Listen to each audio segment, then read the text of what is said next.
Triz, I think I met Triz the first time at with Pete and Frank at the chef's table, where we had a wonderful meal and drank wonderful wines. And after that, I asked her if I could shadow her during her winemaking. She makes wine here at Cape Point Vineyards, and it was amazing, just in terms of understanding the decisions and on-the-spot thinking that you have to do when making wine. You know, you can always know the process, but you never know. You can plan to the nth degree, but you don't know what the yields are that are coming in. You don't know what the quality of the wine is, and you may expect it that the one batch should have gone into your reserve wine, but it's not good enough. And then also things like the logistics, sharing a cellar, and the things that happen during the winemaking. So that was very, very interesting. And then out of that, we were chatting about developing a wine tasting group in the South Peninsula, and Triz is part of, or if not, been asked to many wine tasting groups as a winemaker, but they're also far away. So we made a South Peninsula tasting group, which consists of winemakers, chefs, people in tourism, and people who just like wine. And so that's been cool. And it hasn't really happened this year because of lockdown, but that's cool. And, you know, I was looking on the internet about Triz, and there's two things that I read. And in the one interview, Triz was asked, what's life like without wine? And her answer, it's like a night without stars. The stars just make it so much brighter and more beautiful and engaging. That encapsulates that. Huh? Did I actually say that poetically? No, I found it, so maybe you didn't. Maybe someone else made it up, but it sounds awesome. No, I'll take it if I said that. And then the other thing, this is what I like because it fits in all the story side, is the perfect wine lies with the wine drink. The perfect wine lies with the wine drinker, not with the winemaker. And it's what their experience with that wine is. So, and I think that's what you say on your videos. If my product can enhance an experience, that will make you happy. And that's all, and obviously with all the quality. But let's start with Triz. I mean, let's start right at the beginning, Triz. Life before wine, life before even Cape Town. I grew up, I went to school in Pretoria with Triz's cousin, Rob. Yeah, so I was actually, Harry, thank you so much for the introduction. And it's awesome to be here with everyone virtually, although we're so close to each other yet so far. So our life actually started for me in the Cape. I was born here, and then we did a few years in Natal, in Margate. And then we moved actually to Gauteng, and I grew up south of Johannesburg, called Vereniging, which is a industrial area. And after school, I matriculated there. And then after school, I wasn't 100% sure what to study. So I actually went to the kibbutz in Israel. And that is where I think things started falling in place for me, because that exposed me to agriculture for the first time. I was in Israel for 6 months, working on a kibbutz and working with koi fish. I worked in a hatchery.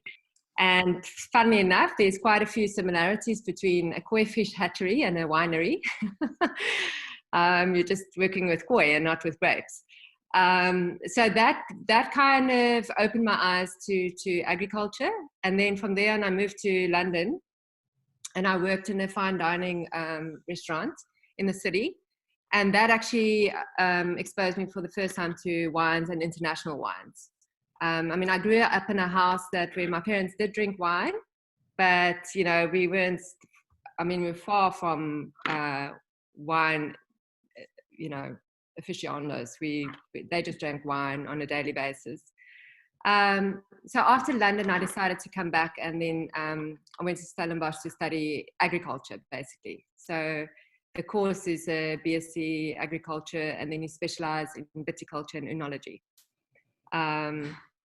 So I graduated in 2002, and then I kind of wanted to continue with the traveling. So I went over to Australia and did a harvest in Margaret River, Western Australia, which was, I must say, thinking back now, is very similar to the South Peninsula. you know, the vibe there. I mean, it's also surrounded by the Atlantic Ocean. Even the flora there is very similar to what you would experience here, and also kind of a cooler climate area for wine. And Shiraz and Cab, I think. Yeah, but a lot of focus on Sauvignon Blanc and Semillon. That's actually where, for the first time, I drank a Sauvignon Semillon blend, was in Oz, in Margaret River. And then obviously Shiraz. Mosswood was very well known for their Cab, and a bit of Riesling as well. And then from there, I came back to South Africa just for a few months, and then I moved on to Alsace in France. And I did a harvest there.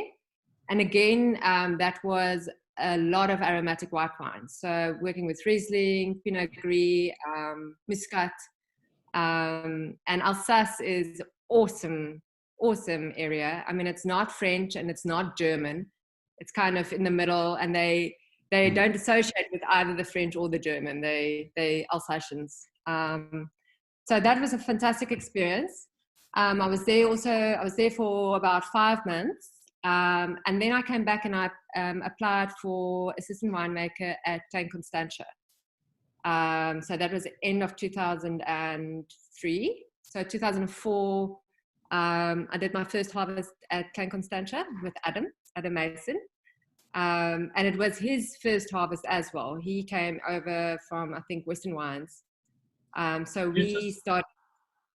Yeah, he's moved from Mulderbush. He's now moving to De Morganson.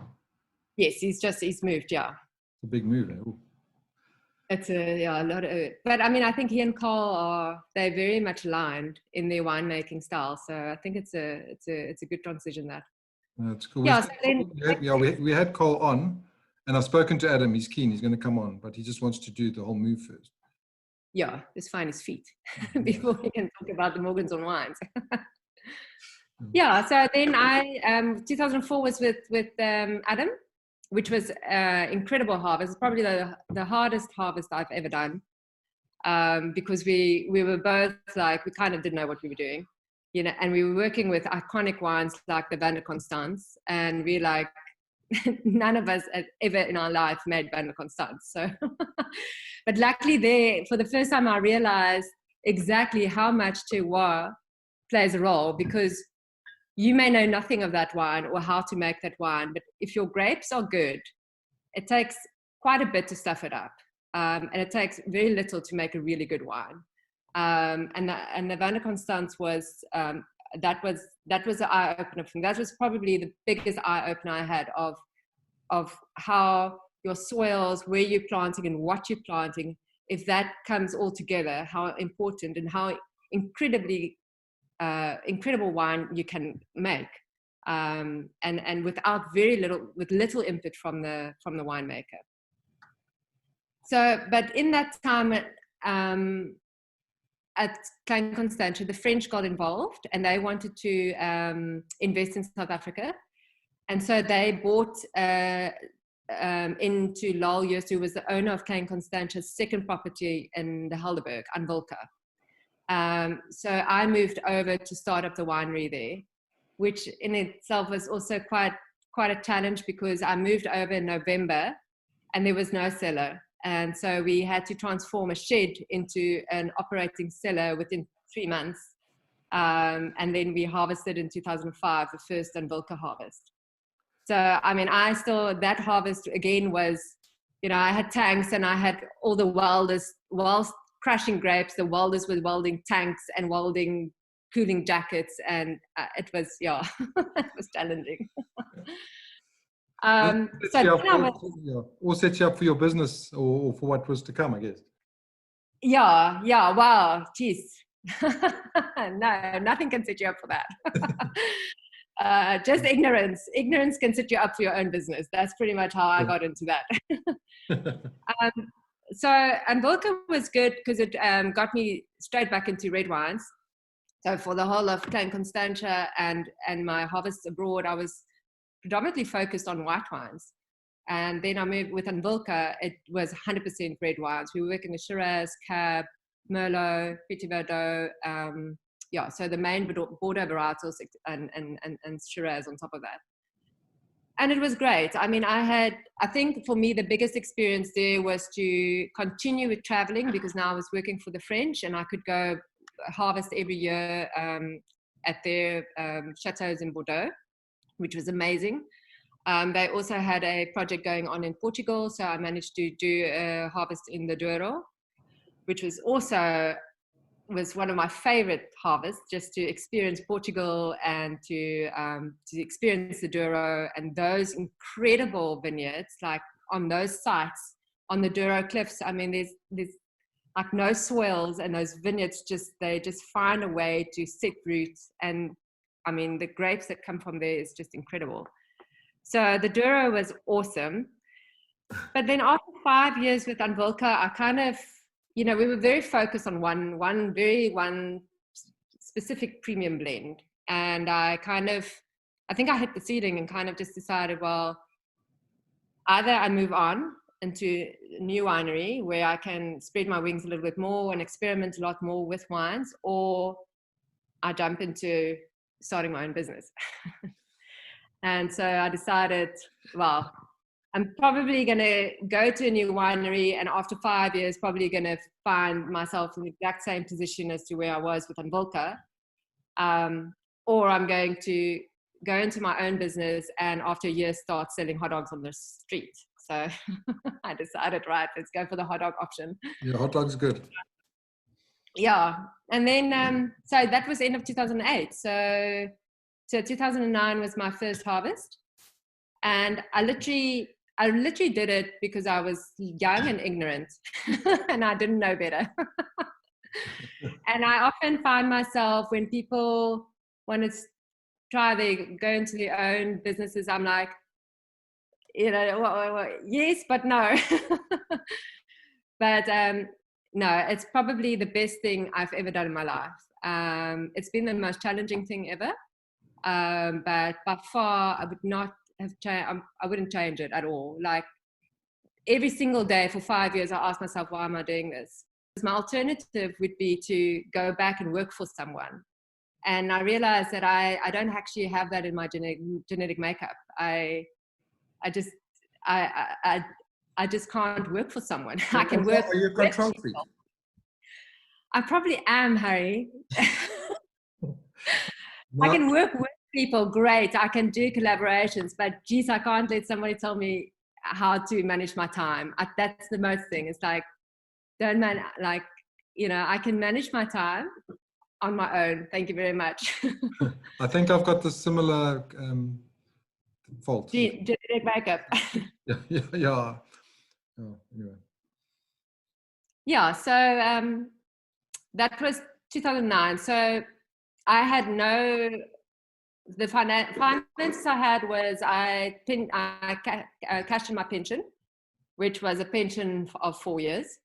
And I had a little flat in Somerset West. So I extended that. Those were the days where the bank would still like extend your bond for you, even if the value of your home wasn't really valued at that. So I extended my bond, and I met up with a farmer in Elim.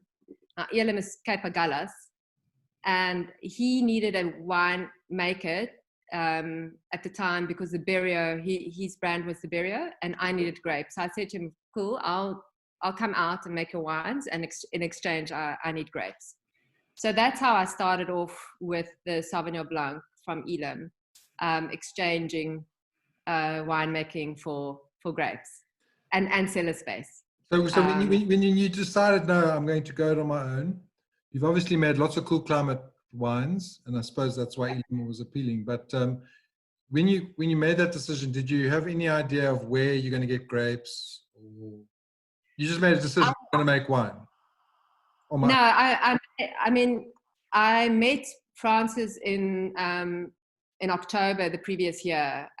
So then started actually Charles from the Grendel introduced me to, because I said to Charles this was my plan, and he said, well, you should speak to Francis because he's out in Elim, he's cool climate Sauvignon, and he would need a winemaker. So I was introduced to Francis a few months earlier on.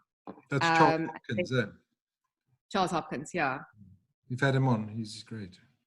Yeah, I mean, he's very insightful and so much knowledge. But did go into it very blindly. I mean, it's not that I ever worked with the Elim grapes before, but I kind of knew if it's cool climate, it is Sauvignon country out there. You know, I haven't made Sauvignon in 5 years, so why not just like throw it in there and just make it a little bit more difficult for yourself. Yeah. But what Francis did before we started the harvest, he actually took us one day, and he took us to Arniston on this one kind of private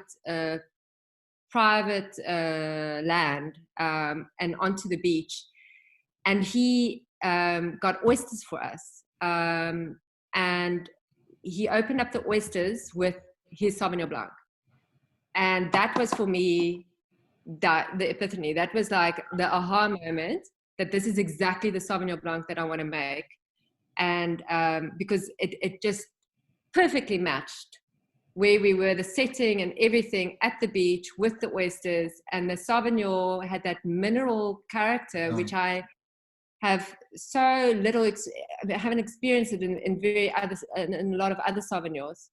And that was an eye-opener for me to say, okay, I think I am in the right area for making Sauvignon.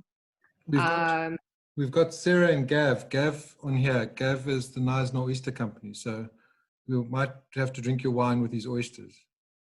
We might have to do a pairing like that, I think. That sounds pretty good to me. Yeah, so that was 2009. The idea back then was to create two wines, a white wine from cool climate, and then a red wine literally from opposite pole, opposite area. And that's why I decided on the Swartland. And so I actually trucked all my grapes from the Swartland through to Elim, made my red wine before I even started my white wine harvest. That's how it are. Yeah, I mean, it's completely opposite. So yeah, those were the first years, just focusing on those two whites. I actually those two wines, the Syrahs from Swartland and the white from Elim. And I actually opened up a 2009 Elim the other day, and it's still singing. It's still amazing. You know, Elim wines are incredible in their capacity to age, white wines, and specifically. Yeah. I had some of that Barrio when it first came out, and it lasted a while. And the Black Oyster Catcher, I've still got an oak 2010, which I'm waiting to drink. Triz, do you know Kath Gerakoris by any chance? No. Because she makes wine. She makes the wines up in Joburg, but she. Yes. Actually, Jonna mentioned them yesterday. Yes. So she does Swartland Syrah, and she does Shannon. Also from where's the Shannon from? Also from Swartland, but she used to get her grapes from Elim or the cool Potrefia. Okay. And then Cass, do you then truck it up to Joburg? Yeah, we do. That's amazing. Cool. On our toe. And you crush, you've got a whole facility up in Joburg crushing and... Yeah. Even Harvest comes up once a year. So it's very small. We do 10 tons. It's a very small setup. Cool.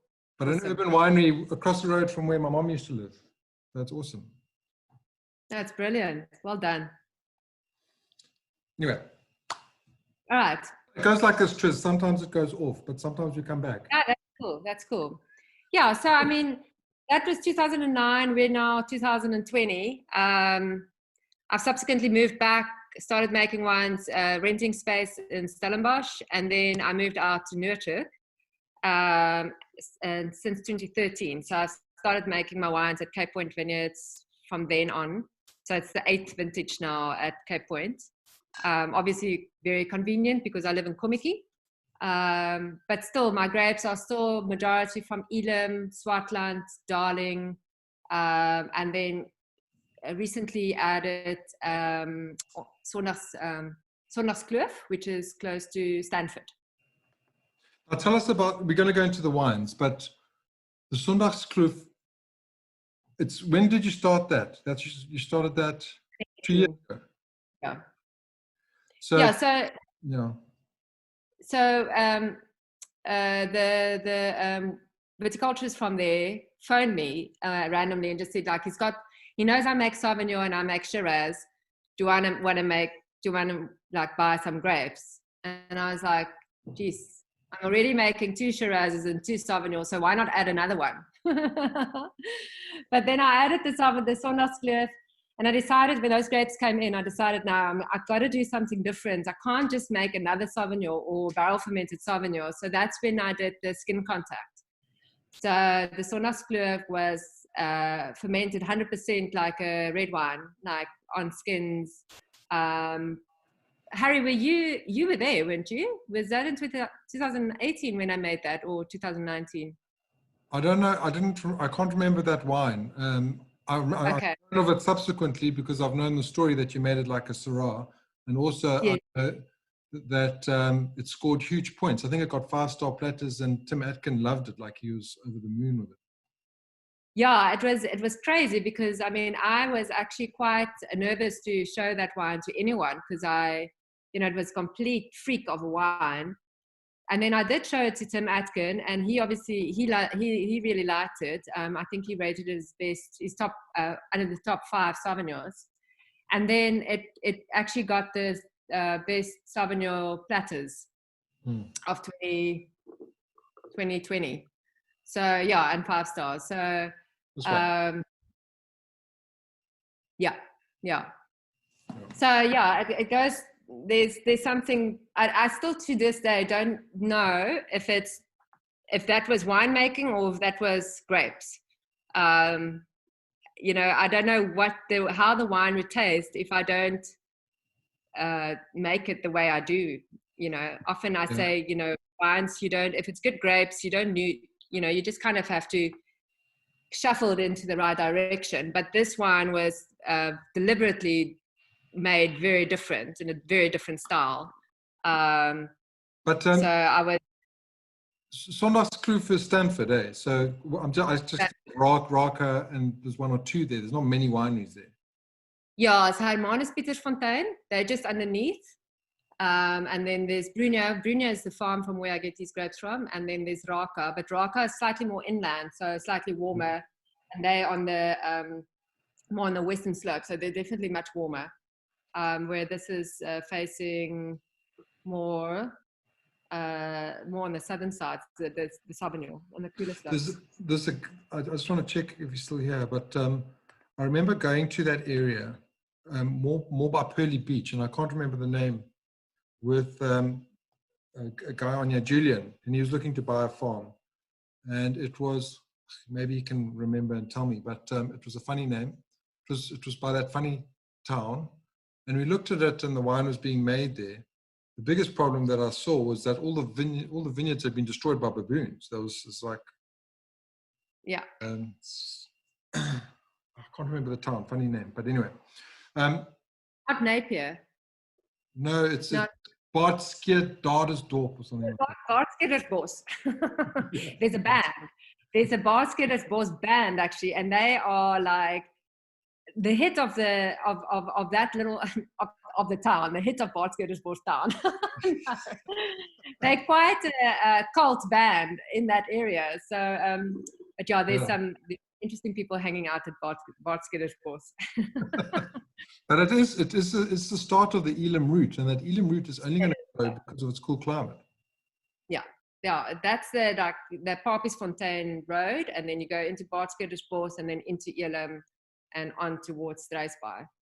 So it's an awesome area people always ask me, if people don't know Elim, it's very different to the winelands like Stellenbosch or Swartland because it's vast plains out there. And there's a reason why they call it the Strandveld, because it's these vast, almost veld, just fynbos. But also there's a lot of sand, so you get this light intensity, a lot of reflection, and and then you've got these ancient swells out in Elim. They reckon when we were still a supercontinent and part of Gondwana, that specific part broke off from Antarctica. So those swells there are ancient. So we've got deep decomposed granite and a lot of ferrocrete. Now ferrocrete is basically a conglomerate of iron oxide. So you've got a lot of iron in those swells. And I believe that the typical Elim character that you get is specifically from that iron content, that the high iron content that we get in those swells. That and the fact that we are so exposed. I mean, we've got two big ocean masses, the Atlantic and the Indian Oceans, coming together right there. And the wind is relentless there. The wind is actually our saving grace out there, because if it wasn't for the wind, we would have had a lot of moisture and a lot of humidity. So, I mean, the southeaster is crazy out there. So the vineyards there, they actually do suffer a lot. The Sauvignon Blanc, like before it hits the first wire of the cordon, you know, you get a lot of wind damage. But as soon as it hits the wire and it can start like trellising, the grapes that you get from that area is just incredible. It's so packed with fruit. They say if a Sauvignon Blanc vineyard can see the ocean, it's planted in the right area. But can you put a picture up? Like, can you put a poster up in front of the vineyards, or does it have to be the real ocean? Yeah, that's. I'll try next time with the Swartland vineyards and see if I put an ocean picture on, if it's going to work. Good idea. Is there any Sauvignon Blanc in the Swartland? There is actually. But they haven't seen the ocean, so they don't taste the same as Elim. So next time, I'm going to like show them a picture and let's see what we get, eh? Listen, there's a question here, and I think we can move to Swartland, then we'll go through the wines, and then we can ask more about food. But Minister's saying Swartland's huge. Where about in Swartland do you get your grapes?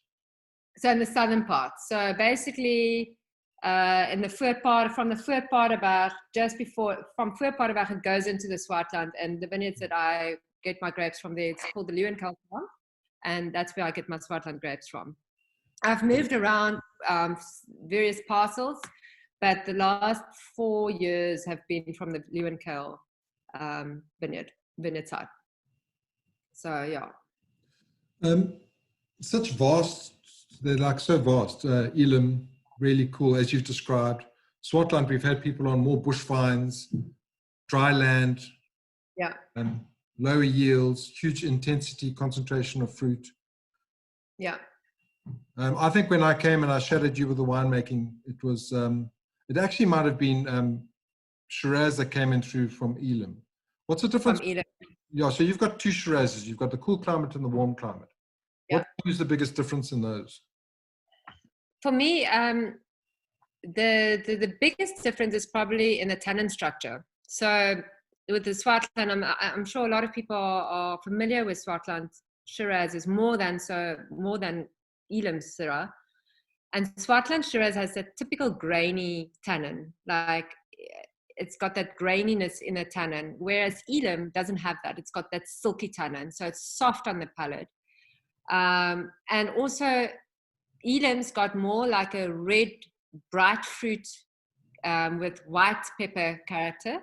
Whereas Swartland for me is often more your darker, broody fruit and your darker, spicy character. And that's probably for me the biggest difference is the tannins and the red fruit versus dark fruit character. And yeah, your grapes are in your farming is so much different. I mean, like you said, with the Swartland, dry land, it's hot. You know, with those conditions, you're not that pested with pests and like humidity, whereas with an Elim you are dealing with that. So in Elim we farm completely opposite to what we would do in Swartland. So in Elim they open up the bunch canopy, the leaves, they strip the leaves completely, so the bunches hang, the grape bunches of the red wines are completely naked. There's no leaves covering them. And we do this really early on. We do this at pea size, so when the grapes are just starting to develop, so when they're still like the size of peas and green, So it's almost like protecting them, like getting them used to the sun and protecting them from the sun. So they build up a buffer and they don't scorch in the sun. But again, we're not sitting there with 40 degrees out in Elim. You know, a warm day would be 30 degrees. Whereas with with Swartland, in your heat waves, it's over 40 degrees. So the farming practices are completely opposite. And the grapes, so what you get in the grapes are complete opposite. Red versus dark, grainy versus, kind of satin tannins. But it's so I nice don't know to show the two types. It's so nice to be able to make the two types, and you make them across your range. So you've got a Dawn Patrol Syrah, which is Swartland. You've got your Trizanne signature range, I think, which is Elim. You've got your reserve, which is Swartland.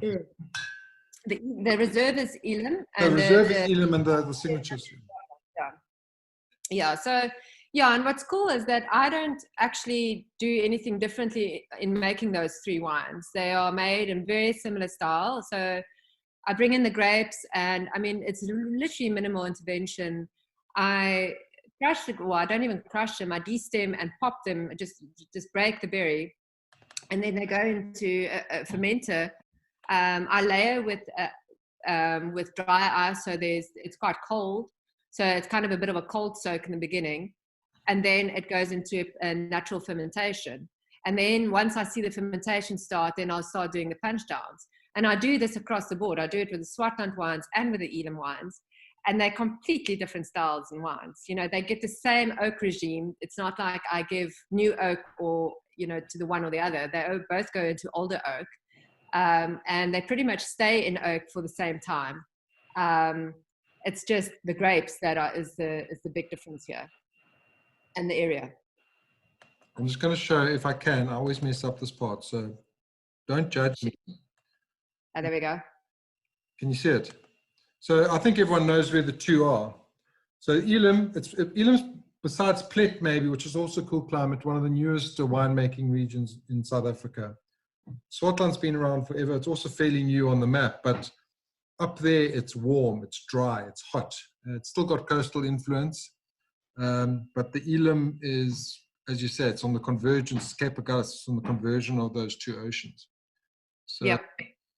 I mean, I just wanted to show that because, I don't know. Yeah, I mean, that's like, we get, from Swartland, you could see on that map, the closest ocean is your west coast on that side, but you're far from the west coast in those vineyards, whereas in Elim, we're not right on the coast in Elim, we're about 15 k's as the crow flies from the ocean, but we've got these two massive ocean masses that really has a big influence, and also we get the wind and the cold effect of the winds over the oceans we get in the Elim vineyards, which we don't experience in the Swartland vineyards at all. You'll get more of that in the Darling area. So there's a massive difference between those areas, and that's exactly why I chose to make wines from those different areas. It's because they just, it's just so vastly different. And I think they make very specific wines, very specific styles come out of every specific area.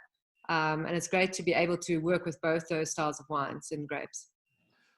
Okay, so let's do this now then.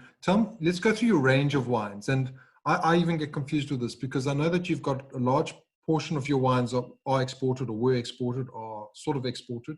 And there was a little bit of export problems in Corona. I think everyone's heard about that through these sessions. But what each range is and how it came about. We've spoken about the Sondagskloof, and I really do want to get some of that. I haven't tasted it and I'm thirsty for it. But let's maybe just start. Let's just start maybe from the top, the reserve, and then we can go to PSW and. Okay, so the reserve, basically the reserve was, when I started making my first wine, it was always a Sauvignon Blanc Semillon blend, which was part barrel fermented, part tank fermented. But then I realized that there was a lot of confusion amongst the consumer because I always labeled it as Sauvignon Blanc Semillon, Sauvignon Semillon blend. And even the restaurants could not place the wine either in the Sauvignon category because it didn't say just Sauvignon on the label. So that's exactly where I started differentiating, making two very different wines. So I decided to make the TSW Sauvignon Blanc, which is a straight Sauvignon, fermented in tank. And then I created the reserve wine, which is a Sauvignon Semillon blend, 50-50 blend, and in barrel fermented. So that's where the differentiation came in. And also, obviously, grapes are from the same area, but I specifically earmark specific blocks for the reserve wine and other for the tank fermented wines. So that's also why there's a tier, why the TSW is slightly below the reserve. And obviously, I'm using a lot of oak on, not new oak, but I'm using oak on the reserve wines. So the reserve wines for me are, I'd say, the premium. It's definitely the premium range. It's the wines that that I put most of my efforts in because they take the longest to get to bottle. You know, they're normally an oak between 11 and 16 months, depending. And then the TSW is a wine, is the tank fermented Sauvignon Blanc and the TSW Shiraz. And for me, those are the wines that I want people to, it has to become like part of your household. It's a wine that the restaurants tend to pour by the glass because it's well priced, but it gives a really good insight into those areas because it's very area specific. So it's really like, I would say, exceptional quality for great price. But you don't even have to. So the TSW Syrah, I don't know if it was this year, got 94 points from Christian Eads. 94 points is now looking. You're on the start of the fine wine category, and these are very accessible for that price. I mean, I know that from. We can talk about that just now, but Triz distributes wine amongst the South Peninsula here. You're getting 6 for $500, and that is unheard of. I know this wine. It's my friend, and we sell all of these. My friends, actually. It's your friend. I love it. Yeah, it is. I mean, that wine does. I mean, like, yeah, Christian gave it 94. It was rated as one of the top 25 wines in Wine Mag last year. So it's always a wine that people are like, really? You're getting this for this price? And that's exactly where I want it to be. Because, you know, it's not, I don't believe to ask exorbitant price just because the wine is rated well, you know, like you pay exuberant price for what you've put into that wine, what your grapes have cost, what your cellars, you know, what your wood cost you, what your time cost you, not just because it got high scores, now suddenly I can hike up the price. I don't believe in that at all. So so for me it's the most important thing is for people to have access to really incredible quality wines, but something that they can actually afford, and not feel that it's a wine that almost it's like it's above them, you know. There's so much cliches around wine, and I just want to almost demystify that and bring it down to everybody's level, you know, that we can all talk about wine, because in the end, you don't need to know a lot about wine. You only need to know what you like. You know, do you like drinking wine? That's great. That's an excellent start. That's where I want you to be, you know. And you like wine? Yes. Step 2, red wine. And you know what? It doesn't have to be any other ticks. That's the only tick I want as a producer, like, because then, you know, then I'm in business. So yeah, the TSW, I'm always the main aim for the TSW is to hit that where the consumer is really getting great wine and they can afford it. So going on to your question about my export brands and where the Dawn Patrol fits in. So I started doing quite a bit of brands for the UK. So I've got an incredible agent in the UK, and we've done so many collaborations. I've met them in 2012. And I do a lot of business for the UK. We do wines that we actually bottle in the UK as well, wines that I don't actually even bottle here. But I started a range for Waitrose, and that was the Dawn Patrol range. And Waitrose came out, and we kind of wanted to create a brand that was resonating who I was. And I said to him, well, you know, if you really want to resonate who I am, it's got to something with surf, because I mean that's exactly what I live for, apart from the rest. But surf is a big thing in my life. So we decided on Dawn Patrol, and I was quite surprised that they totally loved it. You know, going into a UK chain where surfing is not the biggest thing in the UK. That's yeah. It's not quite the biggest thing, but it did well. So we did the Cape South Coast Sauvignon for them, and also the Shiraz.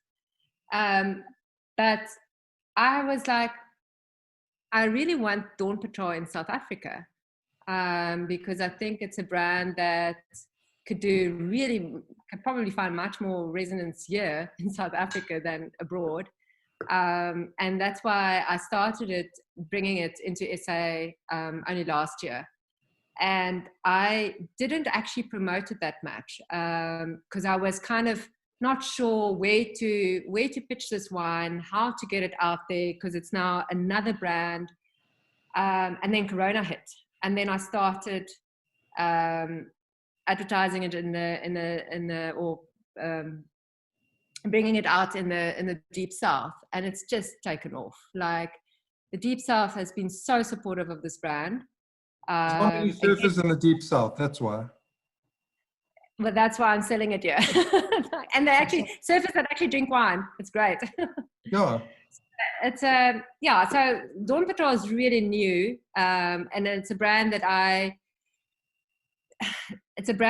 also, a lot of the profit goes back into Ocean Pledge. So I don't know if you guys have known or know about Ocean Pledge. Ocean Pledge is a NGO that they create awareness around our oceans and about plastic, single-use plastics. And they've got this great concept where they help restaurants. So they've got a whole database of how to get rid of your single-use plastics, especially for the restaurant trade. So if you become part of the Ocean Pledge restaurant group, you get access to all their non-plastic or alternative plastic suppliers. You know, in the restaurant, there's a lot of plastic being used. You've got your straws, you've got your sweet wrappers, you've got your plastic forks, your containers, all those stuff. And Ocean Pledge gets rid of that. And Dawn Patrol ties in because they support this initiative. So Dawn Patrol for me is another brand like TSW, also great value, but definitely bringing a lot more awareness to our oceans and to how we can help. And when you're supporting Dawn Patrol, you're actually supporting Ocean Pledge in effectively helping our oceans, because it's, you know, it's real. It's a real issue. It's a real problem, the health and the state of our oceans. And if we don't do something about it, you know, there's, you know, it's dire. It's an absolute dire forecast for the globe. So hopefully this Corona is sorting a bit of that out. But you know, I like your it's almost like a strap line where you say for this wine, share the stoke of wine, surfing and giving back. So I'm not a surfer, and stoke for me is when you put a stick in the fire, but I'm sure there are surfers who understand it. It's like really take in the rip curl thing and have fun with it and love the wine and then save the planet. Am I right? Yeah, you're spot on. Got it. You see, even this non-surfers get it. No, it's amazing. And so we've spoken about the Vintners Classic a lot on this. We've had Miles on, we've had Sebastian Beaumont, we've had a lot of the guys. Even Kathy, she got given that board, or she got a board from her son to now go and compete. But you're the female champ, always. We've got to rephrase that. It's by default. Because for many years I was the only female participant. So but I've been surfing Vintners since 2006, I think. And it's by far the best event in the winemaker's diary, for sure. So it's always around Women's Day in August. And it started out winemakers, like a lot of the winemakers, there's like this golf day where you get the Friday off and you go and play golf. And a lot of the surfing winemakers decided, well, they also want a free day, so they're going to create this Vintners Classic. They're going to create a surf competition so that they can legitimately take a Friday and a long weekend off. So it started 21 years ago in Elands Bay in the West Coast. And it's subsequently grown like in a big event. And there's a lot of, it's kind of become quite commercial because there's a lot of sponsors and a lot of boards and what. But it's an awesome day. So we all surf on the Friday, and they cap it at about 50 surfers. I mean, there's actually more than 50 winemakers that surf. And it's now been held at Stillby for the last 10 years. So the Stillby community comes together, and the church ladies, they sponsor all the coffees and the rolls and whatever during the day. So they keep us fed. And then we've got the heats. Heats is like your slot that you surf in. And for many years, I was obviously surfing against the guys because there weren't any other female surfers. So I had to slot in with the guys. And then about 3 years ago, more women became part. So we have a women's heat. So there's normally about 4 or 5 of us that surf together. And yeah, it's a whole day of surfing, and then you get either you go through to the next heat due to score, or you fall out. And then it continues until the semifinals and the finals, and then afterwards there's a big party. And I think that's the best part, is that all the prizes goes into, like, there's awesome prizes, like there's surfboards and wetsuits and whatever, and the winners don't get it. They put it in a lucky draw, so anybody can win it. So that's the best part of this whole thing, is like you could be number 50 and you can still win a surfboard. But it's just a camaraderie, like everybody gets together, and it's just an awesome weekend. So the rest of the weekend is just surfing and drinking good wines, and sharing the ocean with your friends and your winemaker friends, and it's a great event. So we've mentioned this before on this platform, but first of all, there's no other country that has a wine competition just for those winemakers or people linked to the wine. And I think it's been highlighted before that they make a big bottle of wine, which is a blend of everyone's wine. And one signs it, and that's the big red. They call it the big red. And yeah, we all have to sponsor 5 liters of wine. So it's wine from your current or your previous vintage. And then one of our winemakers puts the blend together and then bottles magnums. And then that's everybody gets a magnum. And every year they've got somebody different to to design the label. And we've had incredible labels, like label designs from designers to winemakers to whoever wants to create can design a label, and then they choose the best one from that. So every year there's a different design on the label, and all the sponsors and all the participants are on the back of the label. And I still have all my bottles. I've got how many of them? About 10 of them now. I've got all of them. I haven't drank any, so yeah, should maybe open up. No, that's awesome. Yeah, we're about to hit 5. I just wanted to ask you some other things. So, I know just in terms of being a woman winemaker, and there's a whole lot now, and they are doing very well. I mean, I think of you, I think of Andrea Molyneux, we've got Kath on here, I think of Riani, all of the R's. It seems like in the last 5 years there's been a huge increase and focus on the woman winemaker, but that wasn't always the case, eh? No, I think it was probably seen as it was a male dominant environment, but I think South Africa, having worked abroad, especially in the classic countries, I think South Africa has progressed probably faster than any other country in terms of incorporating women and making us equal playing field.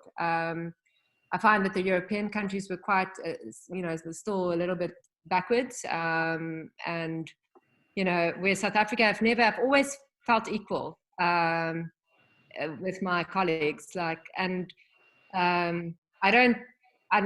don't see it as a male or female dominant industry anymore. In the past, yes, because it was so directly related to agriculture and still is, but because we have all these options of buying in amazing grapes from all around, you know, it's just opened up so many avenues that I mean, I wouldn't want to be in any other country making wine as a female, a winemaker, than South Africa.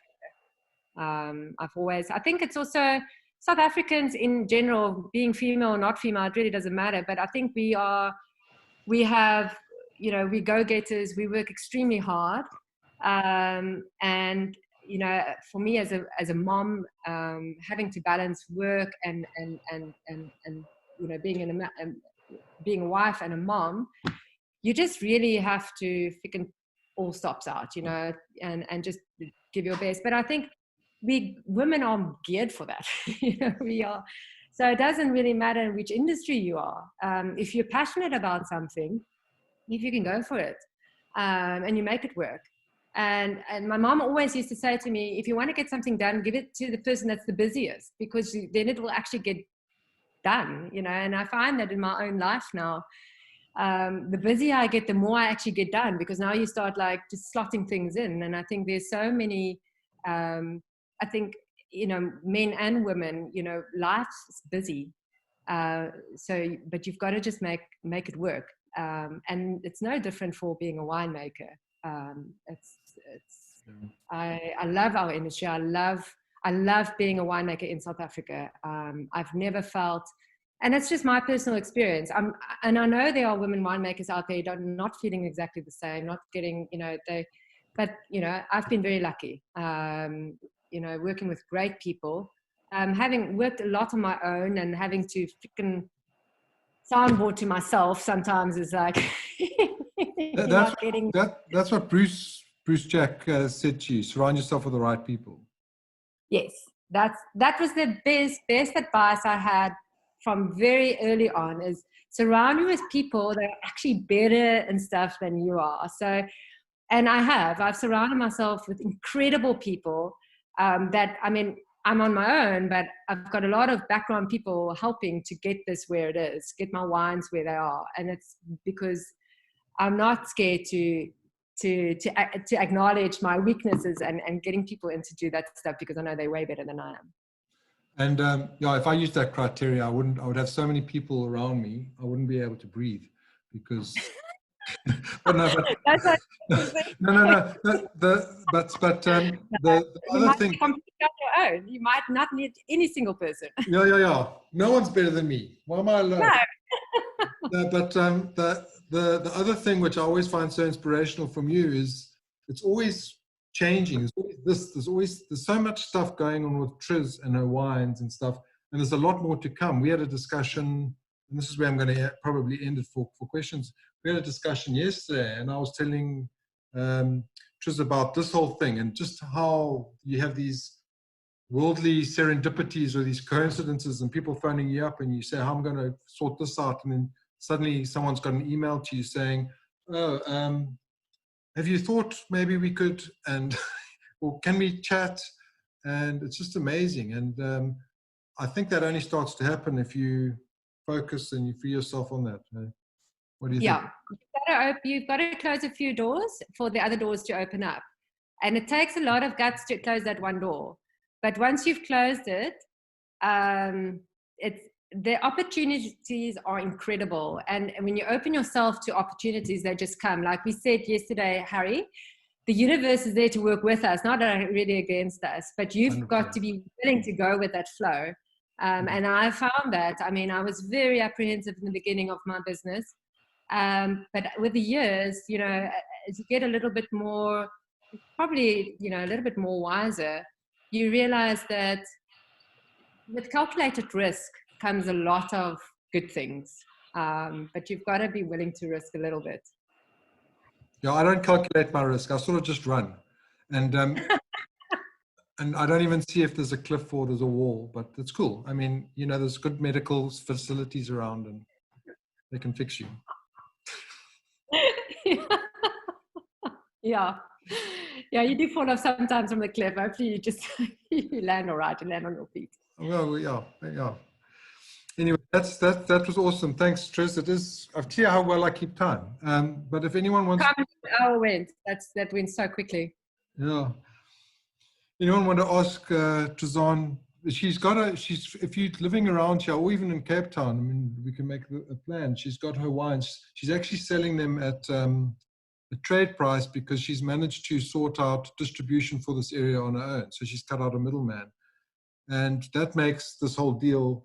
I've even questioned her on it. I said, no way, it's just you've got to put some money on it. And she says no, because as she said earlier, she's not there to take fine wine and make it the most expensive in the world. So, but I think I've sent most of you the link if you want it. Speak to Triz, go onto her website, or speak to me, and the wines are delicious. Cool. Thanks, Harry.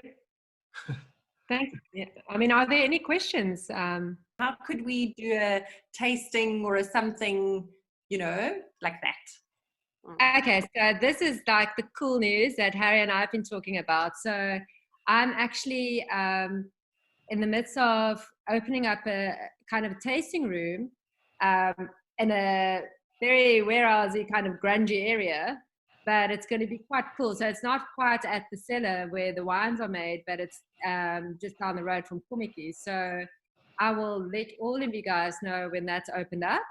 And we'll do a full-on tasting there, and there we can do cool stuff. We can do verticals of all the whites and the reds, and yeah. So I'll keep you in the mix because it's coming up.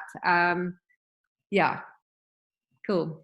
But when do you expect that to be? Kind of like month-wise, September?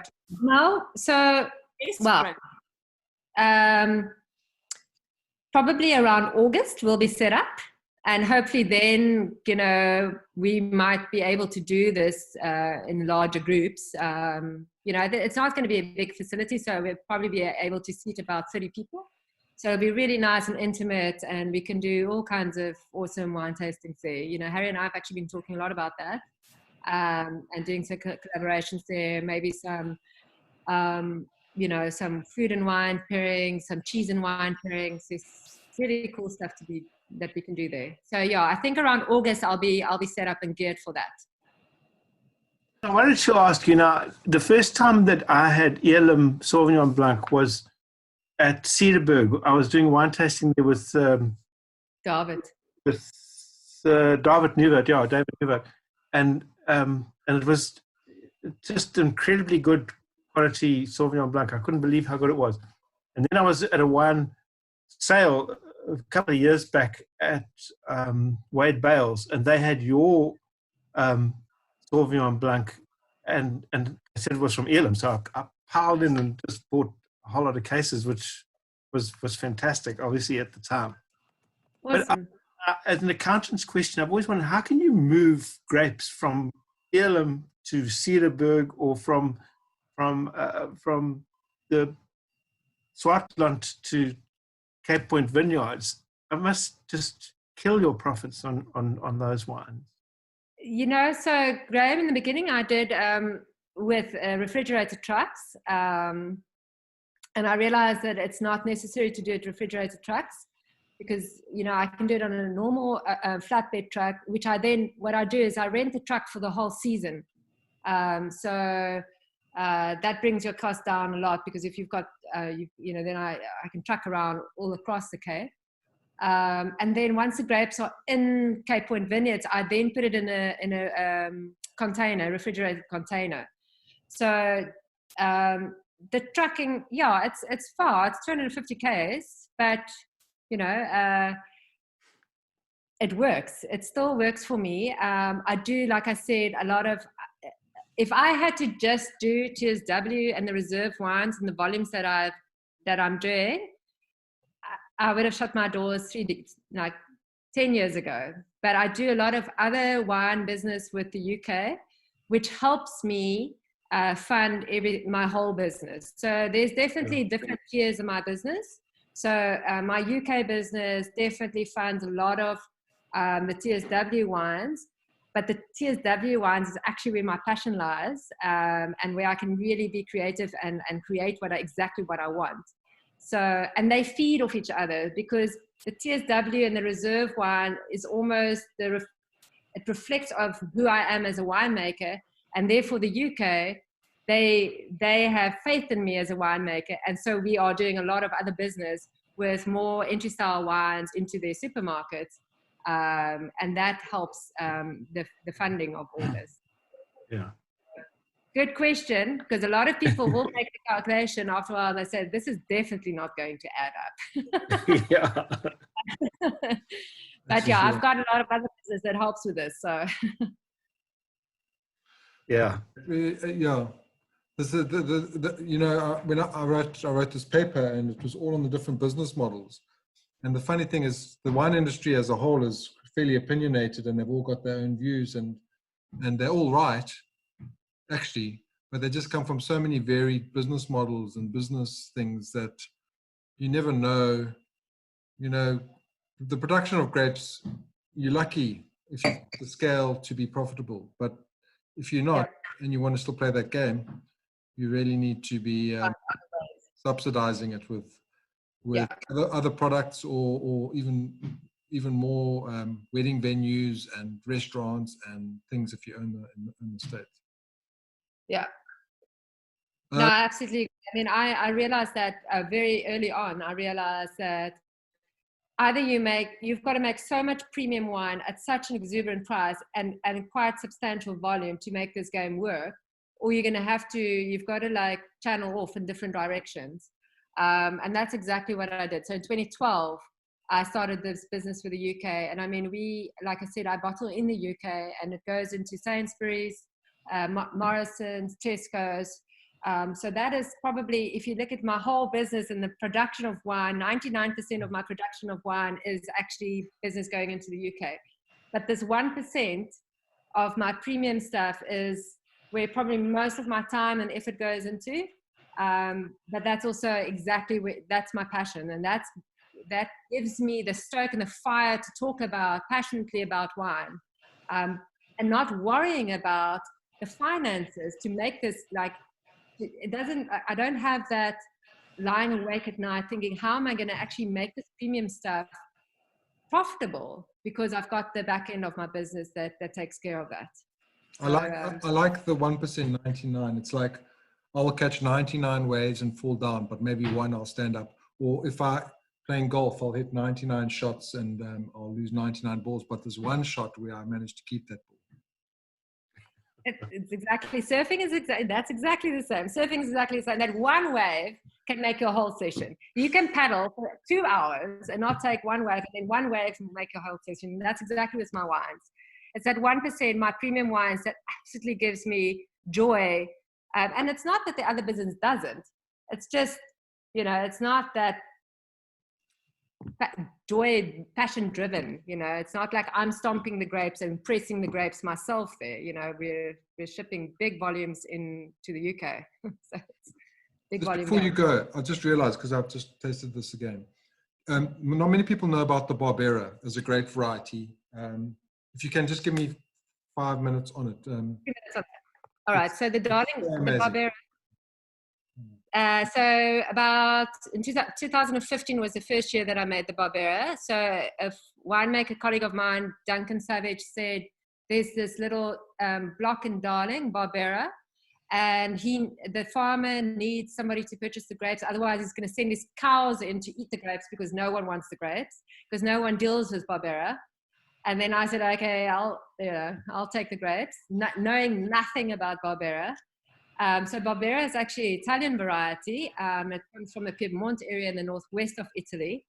And there's two very different styles in Barbera. They make it in the astute style, which is more the fruit-driven style, or the Alba style, which is more slightly heavier, a lot of new oak, quite a punchy wine.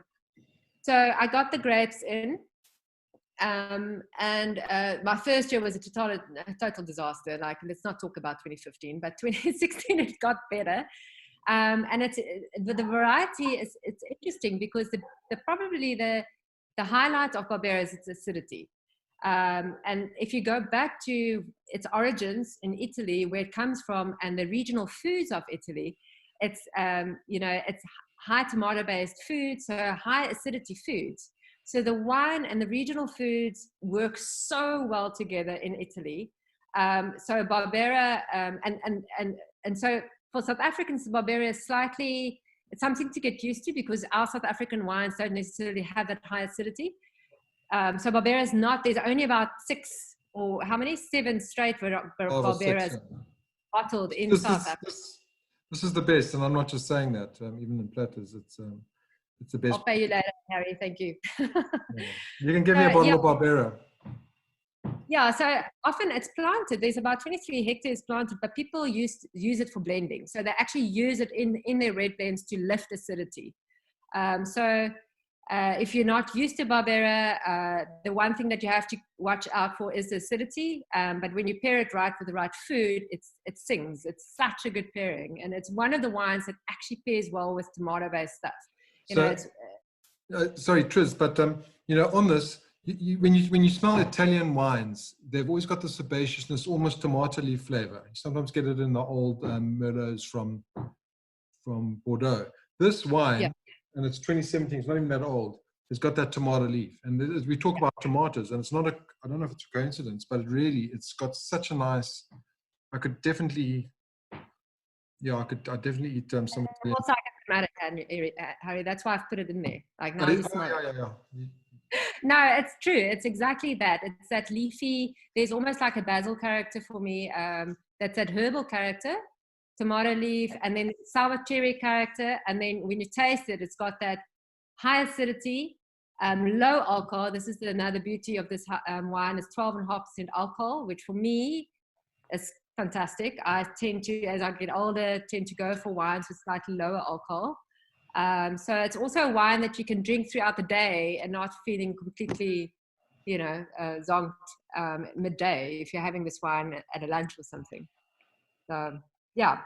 And it's an interesting vineyard. The vineyard is, sorry, I know we're going over time, but Darling, it's not on the ocean side of Darling, it's on the inland, and those vineyards I've never in my life seen such sorry looking vineyards. They're bush vines and they're planted on sand. So they are completely sorry looking. It's so hot out there. It gets 45 degrees out there. And these vineyards, they tend to lose a lot of their leaves during the harvest.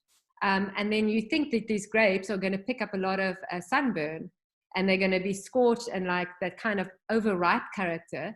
And then you pick them and they've got this pure acidity. So for me, the vineyard, what you see in the vineyard and what you get in the wine is almost complete opposite of what you'd expect. So it's really a cool little vineyard, giving you something completely opposite than what one would think of that vineyard. Because what's the yield? What's the yield with the Barbera? Oh, nee, man, this like bush vine. I think I get like half a ton off. It's not even a hectare. So I get 900 kilograms. But I think if you had to put it in yield, it's probably like 1 ton a hectare. It's like, that farm, that's definitely not a profitable vineyard for that farmer. So Minos is asking, you can get your wines through David Exanimo in Joburg. Yes, yeah. All the wines are on Joburg. Wines on my website. Dry Dock Liquors. Pardon? Are you at Dry Dock Liquors? In Joburg, yes. We're there. I don't know all the places in Joburg. Okay, but, cool. But Minos knows Dave, so that's fine. Yeah. Ask Dave. You'll know. Cool. Any other questions? It's like an Andrew. Me again. Sorry, I'm such a pain. We love your label on your bottle. Like if anyone's got the bottle with them, the barcode at the back is like a woman's surfer, and it's so gorgeous. And then along the side of the label, it's got that high tide, mid tide, low tide.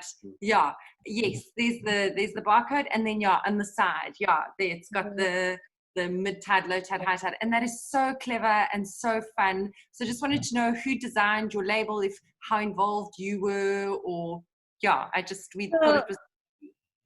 I'm so glad you picked up, because a lot of people miss that low-tide, mid-tide. And if you know swell lines, like if you watch weather patterns, like in the W, the swell lines grow basically. So the ocean lines grow as the swell grows. So that's also part of the whole thing. So I have these incredible designers, Fanakalo, Fanakalo.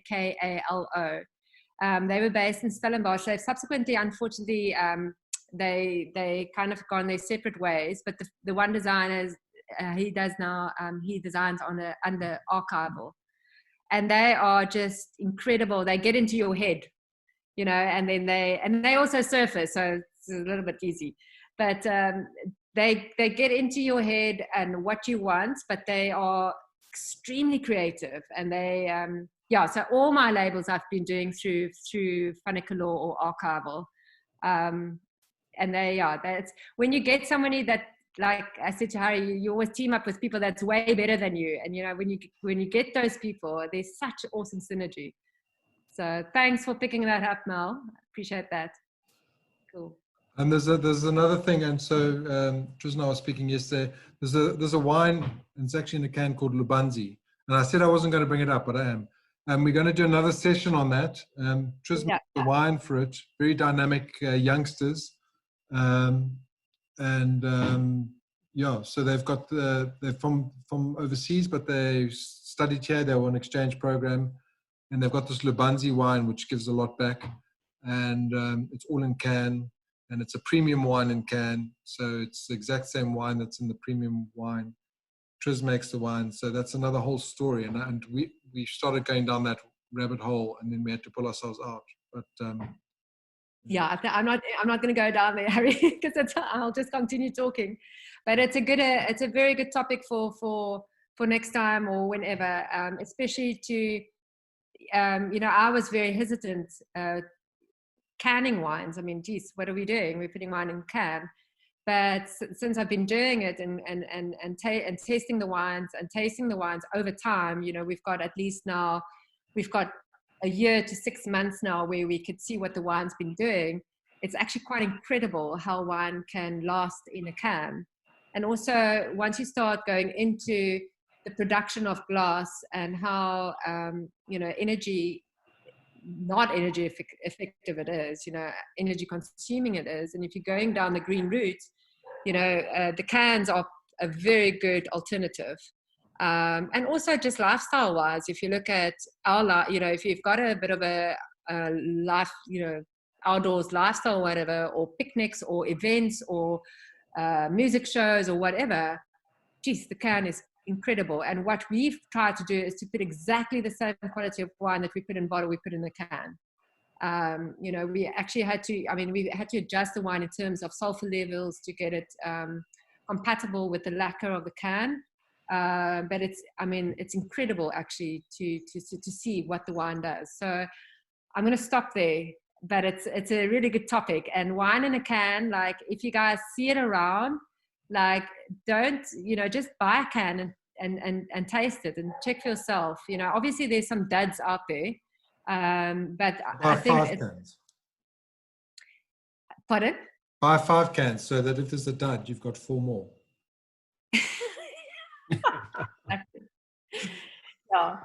Yeah, but I think this is it's something we're going to see a lot more coming up, is wine in a can, without a doubt. You know, it's just getting the consumer to connect to that. Awesome. Triz, thanks so much. Really, it's always good to chat, and thanks for your time, and thanks everyone involved. Cool. It was brilliant. Thanks.